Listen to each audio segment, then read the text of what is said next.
বিসমিল্লাহির রহমানির রহিম। আসসালামু আলাইকুম, সবাইকে স্বাগতম আমার চ্যানেলে। আমি তানজিনা। শুভ সকাল। সকালের নাস্তাটা তৈরি করতে তো রান্নাঘরে চলে এসেছে। আজ আমি আলুর দম বানাবো আর লুচি বানাবো। আটাটা সানিয়ে নিতেছি, একটা ডো তৈরি করে নিই। আর এদিকে আলুগুলো কেটে নিতেছি। আমার তো ডো তৈরি হয়ে গেছে, আমি ঢেকে রেখে দিয়েছি। এখন আলুগুলো ছুলে এখন আলুর দমটা বানিয়ে ফেলবো। কড়াইতে তো তেল দিয়ে দিয়েছি, এই যে। এখন এর মধ্যে আলাম জিরা ছেড়ে দিব। আলাম জিরা দিলে ফ্লেভারটা ভালোই আসে, খেতে ভালোই লাগে। আলাম জিরা দিয়ে দিলাম। আলাম জিরাটা হালকা একটু ভাজা হলো, এখন এর মধ্যে পেঁয়াজ ছেড়ে দিব। পেঁয়াজটা হালকা ভেজে নিই, তারপরে ময় মশলা দিব।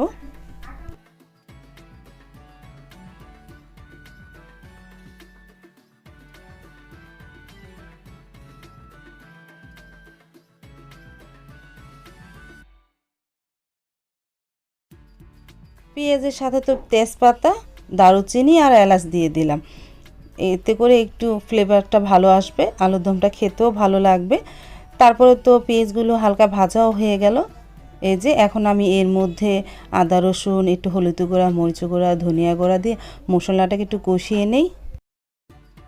আরেকটা কথা, আমার এক ভিউয়ার্স আপু নিউ ইয়র্ক থেকে আমার ভিডিও দেখে। তার নাম হলো রাহাত চৌধুরী। রাহাত আপু, তুমি তো আমার ভিডিও দেখো, আর তোমার আম্মুও আমার ভিডিও দেখে, তুমি আমাকে বলেছো। আর রাহাত চৌধুরী এই আপুর সাথে আমার কয়েকবার কথা হয়েছে। আর তার আম্মু আমার ভিডিও দেখে, আমি তার মাধ্যমে তার আম্মুকে জানাই আমার সালাম। আর তার রাহাত আপু, তুমি তোমার আম্মুর সাথে একদিন আমাকে পরিচয় করিয়ে দিও। রাহাত আপু, তোমরা সবাই আমার ভিডিও দেখো, আমার কাছে অনেক ভালো লাগে। তোমাদের এই ভালোবাসায় যেন আমি এগিয়ে নিতে পারি আমার চ্যানেলটাকে।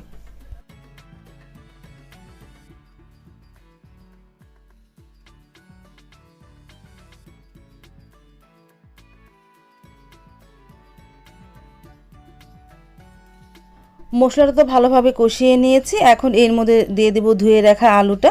দেখো কতটা তেল ভেসে উঠেছে, ভালোভাবে কষানো হয়ে গেছে। আলুর সাথে আমি মটরশুঁটিও দিয়েছি, গেছে বছরের মটরশুঁটি। আমি বেছে ফ্রিজে রেখে দিয়েছিলাম হালকা ভাপ দিয়ে, এই বছরে নামিয়ে এখন খাওয়া হচ্ছে। আমি আলুর সাথে মটরশুঁটিও দিয়েছি। এখন এই দুইটা একসাথে কষিয়ে নিয়ে মশলার সাথে।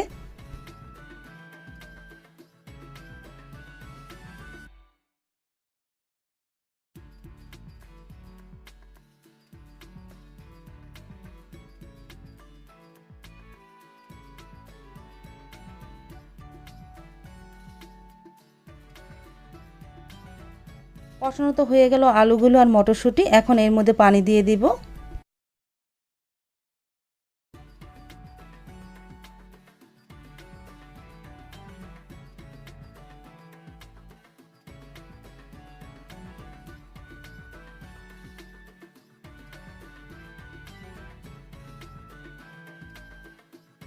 আটা তো আমি সানিয়ে রেখেছি, 1 ঘন্টা হয়ে গেল। এখন আমি সেই আটাকে ছোট ছোট গোল গোল করে নিতেছি লুচি ভাজার জন্য।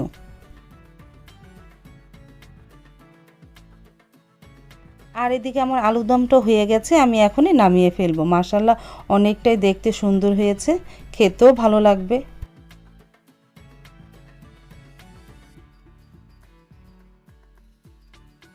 আর এদিকে আমি ছোট ছোট রুটির মতন বানিয়ে ফেলেছি, এখন লুচিগুলো ভেজে নিব।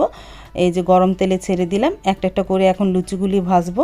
প্রথম তো দিলাম, প্রথম একটু অল্পই ফুলেছে, পরেরগুলো অনেকটাই ফুলেছিল।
লুচিগুলো তো ভাজা হয়ে গেল, সব ভাজি নেই, ছেলেমেয়েরা ঘুম থেকে উঠলে ওদের গরম গরম ভেজে দিব। এখন আমি, মা আর সাইদুলের বাবা খাবো। মাকে ওই ঘর থেকে ডাক দিয়ে আনলাম লুচি খাওয়ার জন্য। এখন মাকে প্রথমে দিচ্ছি, তারপরে আমরা খেয়ে নেব নে।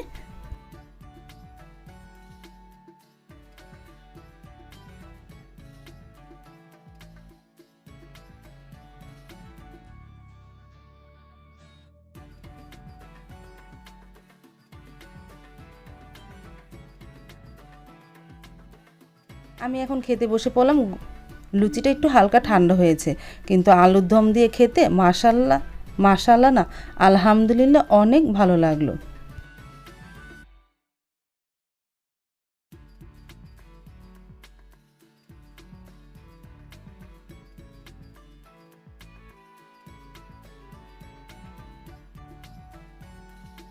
মা আর সাইদুলের বাবা লুচি খাওয়া হয়ে গেছে, এখন তারা চা খেয়ে নিতেছে।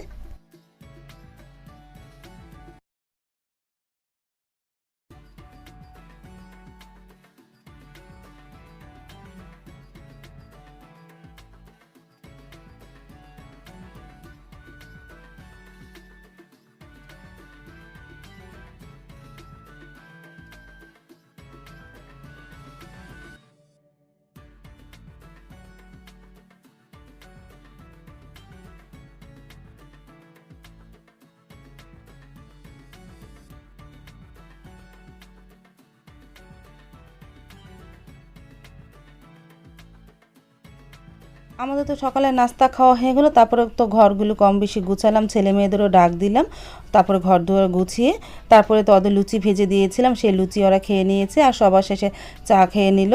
এই যে ওদের চা দিয়েছি, লুচি তো খাওয়া হয়ে গেছে। তারপরে তো আমি রান্নাঘরে চলে যাব, আজ কী কী রান্না করব সব কিছু গুছিয়ে নিই। লাউ ভাজি করব, লাউ কেটে নিয়েছি, ফলি মাছ কেটে লবণ মেখে রেখে দিয়েছি, ফলি মাছ ওস্তা দিয়ে রান্না করব, আর পাঙ্গাস মাছ বের করে লবণ দিয়ে রেখেছি, পাঙ্গাস মাছ ভুনা করব, কষা ভুনা করব। আর চুলায় তো ভাতটা বসিয়ে দিয়েছে, ওস্তা দিয়ে ফলি মাছটা রান্না করব। এই যে চুলায় তো ভাতটা বসিয়ে দিলাম, আর এই চুলায় গতকালকে ডাল ছিল, সেই ডালটা গরম করে নিতেছি।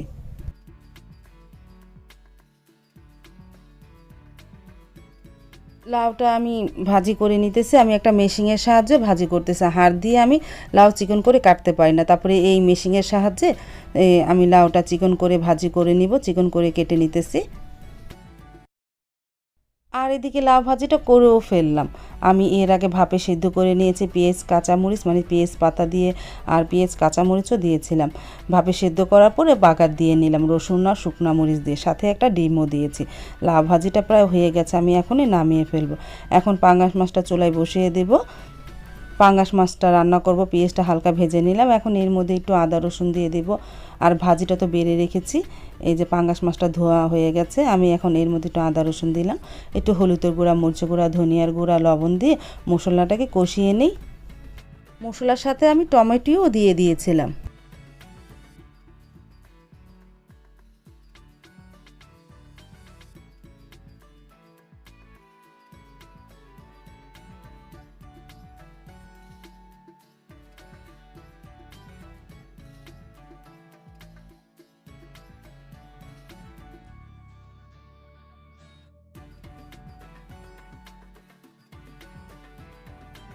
আমি তো ভালোভাবে কষিয়ে নিলাম, আমি তো সাথে টমেটো দিয়ে দিয়েছিলাম, টমেটোর সাথে মশলাটাকে ভালোভাবে কষিয়ে নিলাম, টমেটোগুলো গলে গেছে।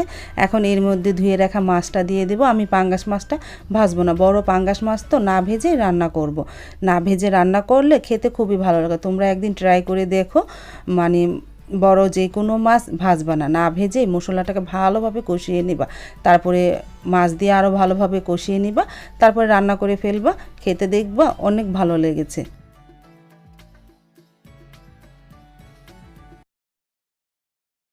প্রায় অনেকক্ষণ ধরে তো কষিয়ে নিলাম মাছটা, এখন এর মধ্যে পরিমাণ মতন পানি দিয়ে দিব।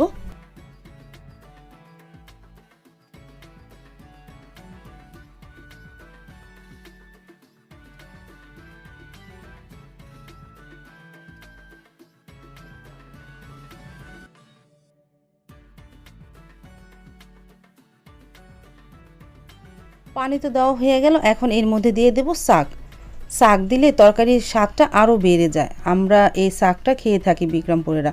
এই শাকের রেসিপিটা আমার ডেসক্রিপশন বক্সে দেওয়া থাকবে, মানে লিঙ্কটা তোমরা দেখে নিতে পারো।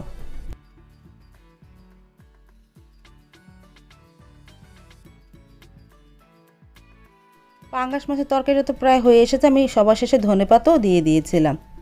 আমি একটু পরে নামিয়ে ফেলবো।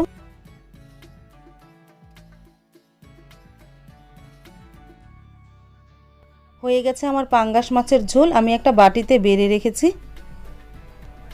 আর চুলায় বসিয়ে দিয়েছি ফলি মাছটা, প্রথম মেখে ঝুঁকে আলু দিয়ে বলক আসার পরে ওস্তা দিয়ে দিব। বলক আসার পরে তো ওস্তাটাও দিয়ে দিয়েছিলাম। দেখো, আর ঢাকবো না, মিডিয়াম আছে আস্তে আস্তে ফলি মাছটা রান্না করে ফেলবো।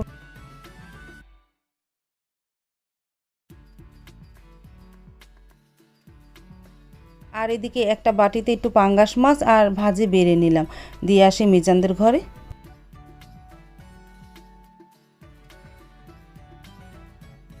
দুপুরে রান্নাটা তো কমপ্লিট হয়ে গেল। আমি লাউ ভাজি করলাম, পাঙ্গাস মাছের ঝোল রান্না করলাম, মানে ভুনা করেছি, ওস্তা দিয়ে ফলি মাছ রান্না করলাম, ভাত তো আছেই। এই দুপুরের মেনু।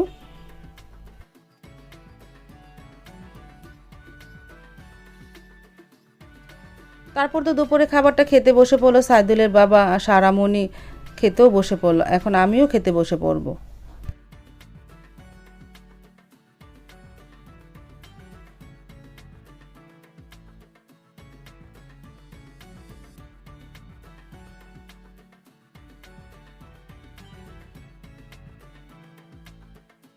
দুপুরে খাওয়া দাওয়ার পর একটু রেস্ট নিলাম। তারপরে সারামণি এখন সাইদুলের সাথে একটু হুন্ডাই করে ঘুরে আসবে। অনেক দিন যাবৎ বলতেছে ভাইয়া আমাকে একটু ঘোরাও না।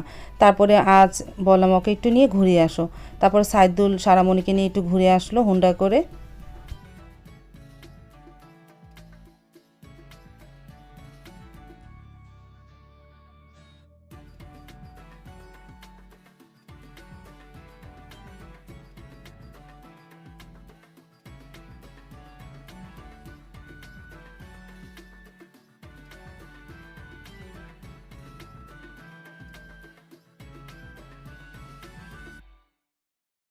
আর প্রতিদিনের মতো তো আমি হাঁটতে বেরোই, আজ আমার সাথে সাবাও বের হয়েছে হাঁটতে।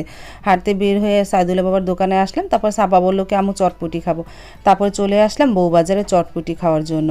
এই যে চটপটিওয়ালা মামা চটপটি বানাচ্ছে, হয়ে গেছে, আমাদের দিয়ে দিল। আমি আর সাবা চটপটি খেলাম।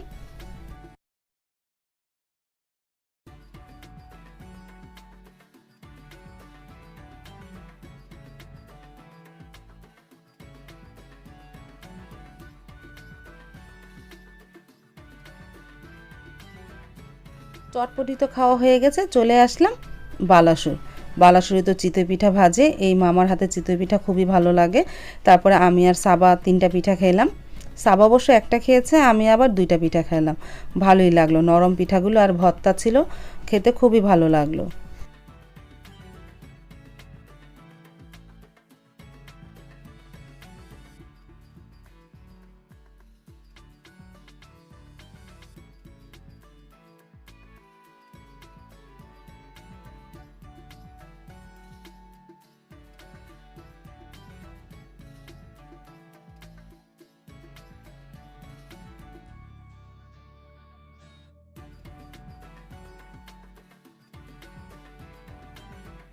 পিঠা খাওয়া হয়ে যাওয়ার পর বাসায় চলে এসেছিলাম।